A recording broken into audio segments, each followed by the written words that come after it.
की बात करेगा, जो संविधान की बात करेगा, जय ओबीसी, आवाज दो, आवाज दो। तुम्ही आणि आज जो या ठिकाणी संविधान चौकात मोर्चा आहे आपला, याबाबत काय सांगाल आणि नाव सांगाल? मी ॲडव्होकेट सीमा लोखंडे यवतमाळवरून आलेली आहे। ओबीसी समाजाच्या लोकांसोबत आलेली आहे। मी सामाजिक कार्यकर्ता आहे। 2 सप्टेंबरला जो महाराष्ट्र सरकारने जो GR काढला तो अप्रत्यक्ष ओबीसींच्या पाठीत खंजीर खूप असलेला आहे। वस्तुस्थितीमध्ये ओबीसीमध्ये ऑलरेडी 382 जाती आहे। या जातींमध्ये फक्त तेलीमाळी कुणबी नाही, लोहार सुतार बेलदारपासून असंख्य लोक आहेत, ज्या लोकांना आजपर्यंत आरक्षणाचा फायदा मिळालेला नाही आहे। असंख्य लोक अजूनही पहिल्यांदा शाळेत चाललेले आहेत। अशा वेळेस शिक्षण आणि नोकऱ्यांमध्ये असलेलं ओबीसीचं केवळ 26% आरक्षण, त्यातही आमच्या यवतमाळ जिल्ह्यात फक्त 17% आरक्षण आहे। त्या 17%मध्ये अजून ओबीसी मराठा समाज येतो आहे, ती फार चुकीची गोष्ट आहे। आमचा मराठा समाजाच्या आरक्षणाला विरोध नाही, आमचा विरोध आहे की तुम्ही ओबीसीच्या ताटातली भाकर का बरं ओढून घेता। आम्ही तुमच्या सोबत आहोत, तुम्ही स्वतंत्र आयोगाची मागणी करा, मराठा समाजाने त्यांचं मागासलेपण सिद्ध करावं। मराठा समाजाचं स्वतंत्र मागासलेपण सिद्ध करण्यासाठी आयोगाची स्थापना करावी। केंद्रात आणि राज्यात दोन्ही ठिकाणी भाजपाचं सरकार आहे, यांना जर मराठ्यांना आरक्षण द्यायचं आहे तर भाजप आणि स्वतंत्र आयोग नेमून तशी केंद्रात शिफारस करावी आणि केंद्रात शिफारस करून स्वतंत्र आयोग नेमून त्यांना आरक्षण द्यावं।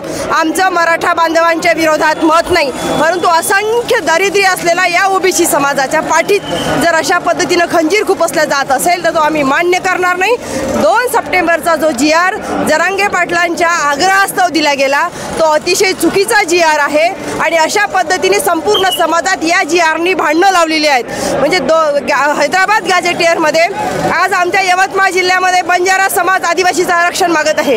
धनगर समाज सुद्धा म्हणतोय की आम्ही आदिवासी आहोत, आम्हाला आदिवासीचं आरक्षण द्या हैदराबाद गॅजेटियरनुसार। मग हैदराबाद गॅजेटियर लागू करायचं आहे तर या सरकारने सगळ्यांना लागू करायला पाहिजे होतं, पण या पद्धतीनं मराठा आणि ओबीसी समाजामध्ये भांडणं लावायचं काम या सरकारने जाणून बुजून केलेलं आहे आणि म्हणून आम्ही त्यांच्या विरोधात आलेलो आहोत। हा GR रद्द झाला पाहिजे कार्यकर्ता आहे आणि जो हा 2 सप्टेंबरला शासनाने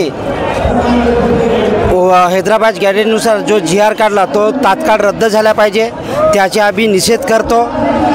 आणि जो आपल्या 2 वर्गामध्ये ओबीसी आणि मराठ्यामध्ये भांडण लावत आहे शासन, तो भांडण न लावता जातीनीय जनगणना करून ज्यांची जितनी संख्या भारी त्यानुसार त्यांना आरक्षण देण्यात यावं। नागपूरमध्ये जो आता मोर्चा आयोजित केला आहे त्याबाबत काय सांगाल तुम्ही आणि कुठून आले आहेत? मी सळगर्जुनी तालुक्यातून आलो आणि सळगर्जुनी तालुक्यातून आमचे राणीजी आणि सर्व ओबीसी बांधव आलेले आहेत। जवळपास 200 गाड्या आमच्या सळगर्जुनी तालुक्यातून आल्या आहेत। जवळपास 2000 लोक या ठिकाणी मोर्चाला आलेले आहेत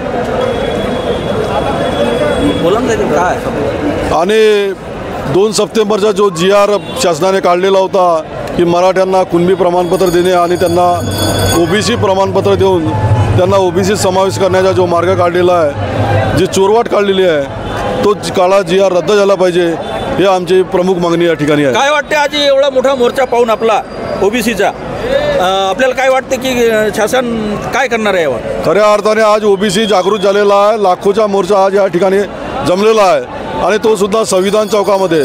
आमची जी संवैधानिकरित्या आम्हाला जे आरक्षण मिळालं ओबीसीला ते टिकून राहण्यासाठी हा आमचा लढा आहे आणि आज जर शासनाला हा GR रद्द नाही केला तर निश्चितच या शासनाचं ओबीसी समाज पलटवून देण्याची ताकद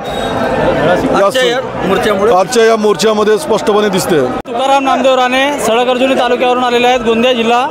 आज 2 सप्टेंबरला जो शासनाने GR काढलेला आहे त्या GRच्या निषेधार्थ इथं नागपूर संविधान चौकामध्ये लाखोच्या संख्येमध्ये आपण इथं ओबीसी बांधव जमलेलो आहोत आणि आमची एकच मागणी आहे का जी कुणबी समाजामध्ये ओबीसी समाजामध्ये मराठ्यांनी जी घुसखोरी केलेली आहे ती घुसखोरी आम्ही चालून घेणार नाही, खपून घेणार नाही।